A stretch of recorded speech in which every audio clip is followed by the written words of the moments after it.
Nous revoilà pour la deuxième partie de ce tuto sur les modifieurs de 3ds Max. Donc je vais vous montrer maintenant la partie modifieur qui se trouve ici. On a vu la partie déjà Edit Poly, on va voir les autres. Alors évidemment c'est pas aussi compliqué. Je vais vous montrer ça sur une box pareil, c'est pratique la box. Hop, ici, une jolie box violette. Donc, on peut choisir la couleur ici si ça vous plaît de choisir la couleur. Hop, on va se mettre en blanc. Allez hop, en blanc. Ici, donc j'ai récupéré ma forme. Non, en blanc on voit rien. On va mettre en gris. Ici, je reviens ici et je vais venir voir les petits modifiers qui sont dans cette liste. Donc, on a vu ici l'edit poly qui se trouve là pour pouvoir faire la modification en polygone. On va voir quelques petits autres principaux. Je vais pas tous les faire, je vais faire les plus utilisés. On va commencer par bend. Donc bend, c'est quoi? C'est pour plier une forme. Donc au lieu de s'amuser à le faire en modélisation, ici je vais pouvoir ajouter un petit bend et dans les options, je vais pouvoir choisir l'angle. Donc ici on va pouvoir donner un angle, par exemple je vais mettre 90 degrés. Donc il se replie comme ça, voilà, on a un arrondi. On va pouvoir donner un angle, on va pouvoir donner une direction. Donc la direction hop ici, comme ça, en rotation. Donc ça peut faire un mouvement sympa en animation, on pourra voir qu'on anime ça aussi. On peut donner un axe, donc sur quel axe travaille le bend. Et on peut donner des limites. Alors les limites, hop, on peut lui dire par exemple tu vas influer que sur les premières parties, comme ça, voilà, on peut régler ça sur l'endroit en fait, on peut régler la zone sur laquelle travaille le bend. Donc voilà pour le bend, donc le bend sert à plier. Je vais venir ici vous montrer qu'est-ce qu'on peut voir. On peut voir le close nous permettra pour gérer les habits, donc là c'est beaucoup plus compliqué. Il permet de gérer les mouvements de gravité avec les plis d'habits, le tissu, etc. On a vu les dits poly ici. On a les FDD et FFD, pardon. Ici, on va pouvoir choisir, donc on a les choix 2 par 2 par 2, 3 par 3 par 3, 4 par 4 par 4. On va faire par exemple 4. Alors la FDD, c'est comme une box, mais là, ça n'a pas trop d'intérêt parce qu'on a déjà une box dessous. Je vais vous le montrer plutôt sur la forme que j'avais fait au début. La FDD va nous permettre de modifier notre forme selon des points qui sont déjà définis avec une déformation améliorée en smooth. Comme on avait vu pour la soft sélection, là c'est pareil. Du coup, on peut venir ici, donc on ouvre la petite hiérarchie. Ici, on a les points de contrôle, la lattice et set volume. Donc le set volume on ne touche pas. Et le contrôle, le lattice, on va pouvoir régler les points. Donc ici les points. Et les contrôles, on va pouvoir sélectionner les points et lui dire par exemple je veux déformer, voilà. Donc vous voyez l'effet que ça fait. Donc il faut évidemment qu'il y ait de la subdivision dans notre forme, hein, sinon ça ne marche pas. On va pouvoir déformer les points comme ça en donnant l'effet qu'on veut. Donc par exemple transformer ici, on peut sélectionner plusieurs points ici, hop, et on peut aller assez précis selon la subdivision qu'on a fait. On peut dire ici je vais remonter, voilà. Donc on peut donner un effet de déformation mais souple. On peut dire ça comme ça, voilà, dans notre forme. Donc après je peux toujours voir pareil, avec, sans lattice. Voilà la forme. Et pour le set volume, ça va être pour définir où se trouvent les points dans la forme. Donc là, ça ne modifie pas, mais par exemple, si on veut dire le bas il se trouve ici, hop, on peut venir modifier et ensuite modifier les points. Donc voilà pour le lattice, pour le FDD, pardon. Donc ici, hop, voilà, le FDD. On va le laisser pour l'instant, c'est très joli. Je reviens sur ma forme. Donc le FDD se trouve en cylindre, en box et en box en 2 par 2, 3 par 3, 4 par 4. Ici, le box, ça va nous permettre de définir nous-mêmes le nombre de subdivisions selon ce qu'on veut faire. Ici, on a le lattice. Alors, le lattice, il va permettre voilà, de transformer chaque edge en espèce de barre et chaque point en espèce de cube. Alors, c'est réglable, on peut régler tous les paramètres. Donc, ici, les petites barres, on peut régler le volume, la division, nombre de division, subdivision ici, et le matériel. Donc, on peut appliquer un matériel différent sur les barres et sur les boules. Et pour les points, on va pouvoir aussi dire est-ce que je veux un octa, un tétraèdre ou un je sais pas quoi, un icosahèdre peut-être. Voilà, avec pareil le nombre de divisions, donc on peut mettre une sphère, et le matériel, donc matériel différent, on pourra avoir ça, c'est dans un seul matériel, on peut avoir deux idées différentes pour pouvoir appliquer un seul matériel pour deux types différents de matériel sur un seul objet. Non, c'est un peu compliqué, on verra ça dans les maths plus tard.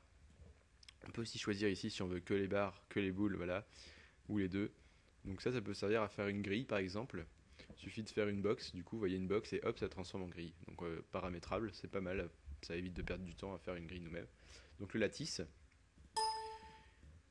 Ensuite, on va avoir, je fais en même temps que vous, le melt, ça va être pour donner une forme, par exemple, c'est pour donner en fait un effet de fonte.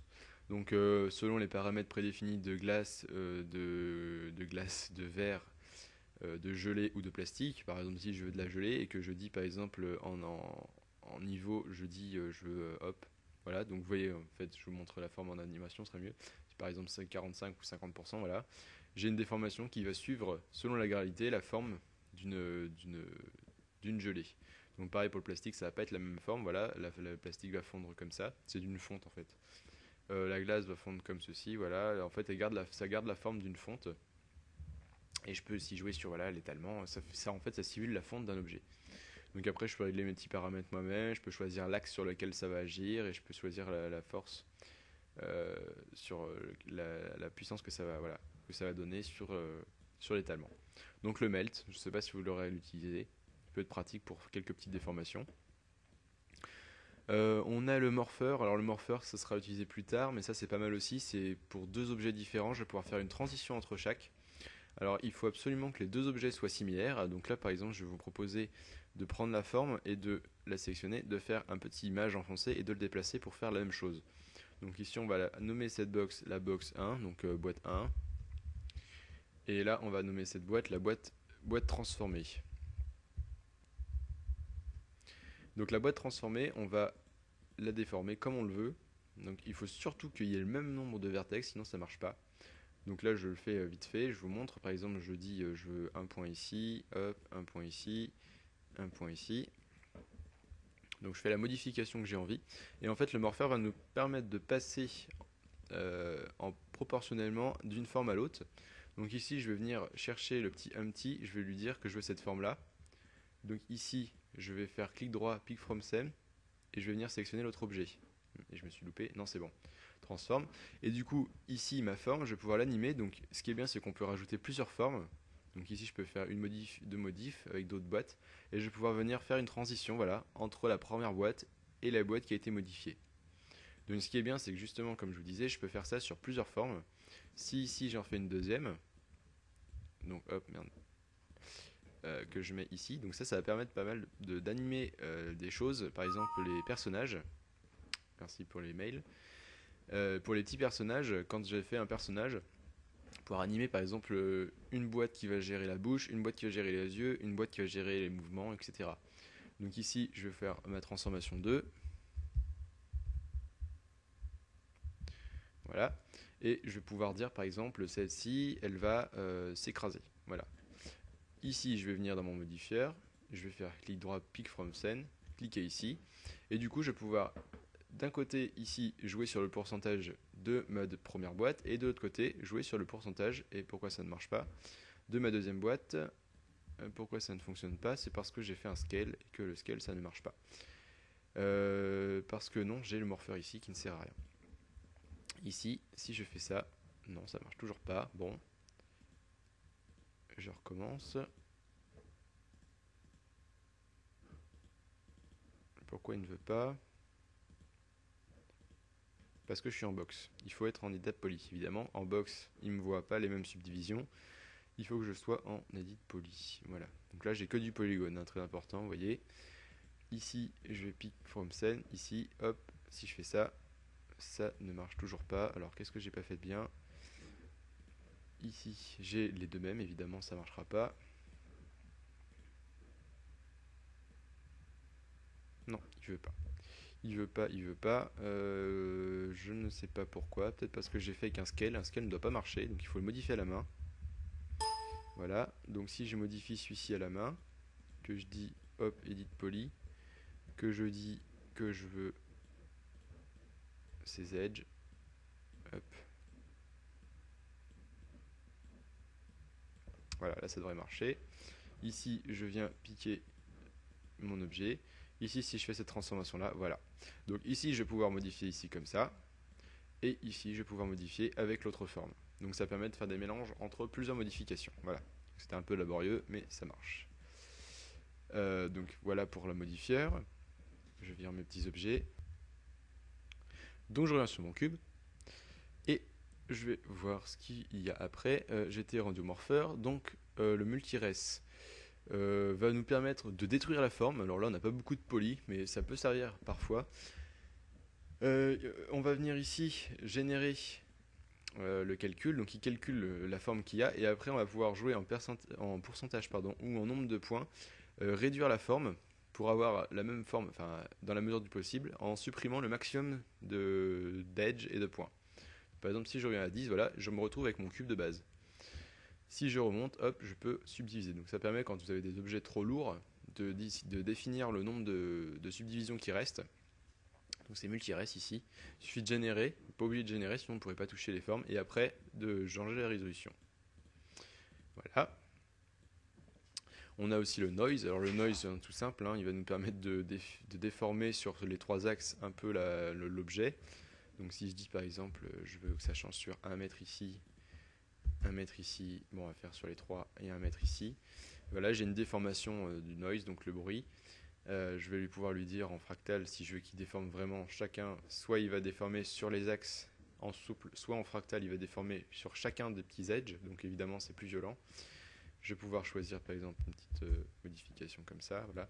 Donc ça va vous permettre par exemple sur une sphère de faire une déformation pour avoir un effet de bruit, voilà, donc, ou une forme qui n'est pas nette, donc le noise, voilà. Après si vous ne voulez pas cette forme là, vous pouvez faire avec Seed une modification différente et voir l'effet plus ou moins fort avec le scale. Voilà pour le noise. Ensuite, nous avons les normales qui vont nous permettre, quand on a fait des formes, comme je vous l'expliquais dans le premier tuto, avec des polygones qui sont soit vers l'intérieur, soit à l'extérieur, ça va être pour généraliser. Donc là, ils sont déjà tous bien en position, mais pour généraliser soit à l'intérieur, soit à l'extérieur, mais normal. Donc toutes les faces à l'intérieur, toutes les faces à l'extérieur. Donc ici, on n'a pas beaucoup d'utilité pour l'instant. On va avoir le push qui va nous permettre de donner un peu de volume, donc faire grossir une forme, voilà, comme si on le poussait à l'intérieur. Donc il y a juste cette fonction là, donc vous voyez que les paramètres, il y a très peu de trucs, il n'y a qu'un seul truc à gérer, donc c'est pas comme l'edit poly. Donc le push qui est ici. On va avoir le relax, donc ici pareil mais dans l'autre sens. Donc là le relax c'est vers l'intérieur. Avec le nombre d'itérations à gérer, si on veut donner plus ou moins d'effets, voilà, on peut donner un effet de box, si on pousse un peu plus, de box qui va se transformer quasiment en sphère, ici.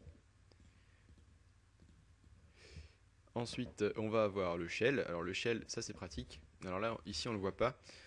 Si on repasse en F3, on va voir que là, voilà, le maillage est doublé. Alors le shell, ça va donner en fait une épaisseur. Donc ici, du coup, ça va régler le problème des normales. Ça va faire que, au lieu d'avoir un plan donc, qui n'a pas d'épaisseur, on va pouvoir régler justement une épaisseur de forme. Donc ici, on va avoir un truc comme ça. Si par exemple, je vous montre avec un trou dans ma boîte, on va le comprendre beaucoup plus clairement. Ici, je vais venir rajouter un edit poly entre les deux. Alors attention pour les rajouts de modificateurs, là je le fais, mais les rajouts de modificateurs entre modificateurs, en général ça fout le bordel, parce que comme les coordonnées de points sont calculées à chaque fois pour les modificateurs, si vous modifiez au milieu, ça fout tout en vrac. Alors ici je viens faire ça par exemple, donc ici je pense que je vais devoir remettre mon shell, non ça va. Du coup vous voyez qu'ici j'ai juste un plan, et si je passe en shell, voilà, j'ai une épaisseur qui apparaît, donc avec un volume, et du coup l'intérieur n'est plus creux. Et l'intérieur se retrouve, si je mets mon petit mat que j'avais fait tout à l'heure, hop, ici j'ai du volume, alors qu'ici je voyais à travers. Donc ici on voit toujours à travers, parce que c'est du plan. Ici, hop, j'ai une épaisseur comme pour faire un mur ou quelque chose comme ça. De cela, ça peut être très pratique, c'est le shell ici, donc on peut régler soit l'intérieur, soit l'extérieur. Et régler le nombre de segments sur la division, donc ici il n'y a pas grand chose à mettre, mais on peut rediviser, voilà, subdiviser l'épaisseur. On peut y jouer avec les override, inner mat, outer mat, etc. Ce qui va nous permettre de choisir des idées de matériaux, ce qu'on verra plus tard, pour l'intérieur, pour l'extérieur et pour les bords. Donc par exemple mettre une texture sur l'intérieur, mettre une texture sur les bords et mettre une autre texture encore sur l'intérieur. Donc ici le shell, très pratique. Après on va voir qu'est-ce qu'il y a ensuite, le shell, il était où? Le shell est ici. Le skin qui va permettre de faire comme ce qu'on a vu le close tout à l'heure pour gérer les plis de peau, les déformations. Donc ça c'est pour la modélisation avancée, c'est même pour l'animation, qui va nous permettre de faire suivre des peaux de personnages sur les squelettes. Le Spherify qui va nous donner une forme sphérique. Voilà, ça c'est tout simple, hein. Il y a plein de petits trucs comme ça qui sont pratiques mais qui sont vraiment simples avec un seul paramètre. Sur n'importe quelle forme, je vais pouvoir donner un effet arrondi à mon objet. On a aussi le squeeze, je ne sais plus ce qu'il fait. Ouais, il étire bizarrement, voilà, vous pouvez voir, hein, il donne une forme bizarre, ça je l'ai jamais utilisé, voilà. Il y a des trucs qui sortent, peuvent pas souvent, hein. Voilà, le squeeze qui était là. Je descends et je trouve le taper. Alors le taper, celui-là, il est assez pratique. Ça va permettre de voilà, donner une forme de déformer comme un bevel en fait, mais sur un objet complet. Et de déformer aussi la forme arrondie des axes. Donc voilà, je sais pas comment expliquer ça, mais c'est plutôt visuel. Si je touche la mount, je vais pouvoir toucher la surface euh, au-dessus, supérieure. Et si je touche la curve, je vais pouvoir modifier la courbe de l'arrondi, voilà, de la forme. Donc après, il y a quelques petits paramètres ici, pareil. J'ai le tessellate qui était déjà sur les modifieurs polygones. Ici, voilà, je leur divise, mais alors par contre, il va me le faire soit en triangle ou soit en quad, ce qui peut être pas mal. Alors pourquoi il me l'a déformé, je ne sais pas. Sûrement parce que j'ai de la tension, voilà, c'est ça. Si je mets ma tension à 0, j'aurai comme dans l'edit poly. Après, apparemment, on peut un peu modifier. Alors, j'ai jamais utilisé ici le tessellate, hein. Après, on a un petit modifieur qui est vachement pratique. Alors, il y avait le premier que j'ai dû passer, il y avait le Mesh Smooth, et là, il y a le Turbo Smooth. Donc, je conseille le Turbo Smooth, c'est la version améliorée du Mesh Smooth, donc il fait la même chose, mais en mieux. Il va nous permettre d'arrondir les formes, donc ce qu'on parlait avec les groupes de lissage, etc. Donc ici, lui, il est beaucoup plus puissant, il divise lui-même, mais sauf qu'on peut l'enlever. C'est pas du tessellate où c'est directement sur l'objet, ici c'est sur un modifieur, donc ce qui fait qu'on peut l'activer ou le désactiver. On va pouvoir aussi régler la puissance du smooth. Ici, si je mets à 2, alors évitez de monter trop haut. Par expérience, au-dessus de 7, ça plante tout. Ici, on va pouvoir monter à 2 ou 3 maximum, ça suffira. Voilà. Donc la subdivision, toujours désactivable. Et ici, on va pouvoir régler par rapport au groupe, les smoothing groups qu'on avait vu dans le premier cube. Donc vous avez remarqué que comme le cube a des plans nets avec des arêtes, il y avait forcément, par exemple sur mon cube ici, un groupe de lissage attribué pour cette face qui était différent, puisqu'ici on a une arête. Donc si je viens modifier ici mon Turbo Smooth et que je viens activer les smoothing groups, je vais garder du coup les arêtes. Donc ça c'est à définir pareil avec les petits chiffres que je vous ai montrés. Donc là je pourrais toujours montrer l'itération, j'aurai toujours mes arêtes propres, alors que si j'enlève ici, voilà, j'ai des arêtes arrondies. Donc le Turbo Smooth qui sera très utile, vous verrez. Et puis donc la version en mesh smooth, donc je vous la montre, mais qui était ici, mais qui est la même chose, mais avec plus de paramètres, hein. C'est pas forcément plus pratique. Le Turbo Smooth suffit. Voilà.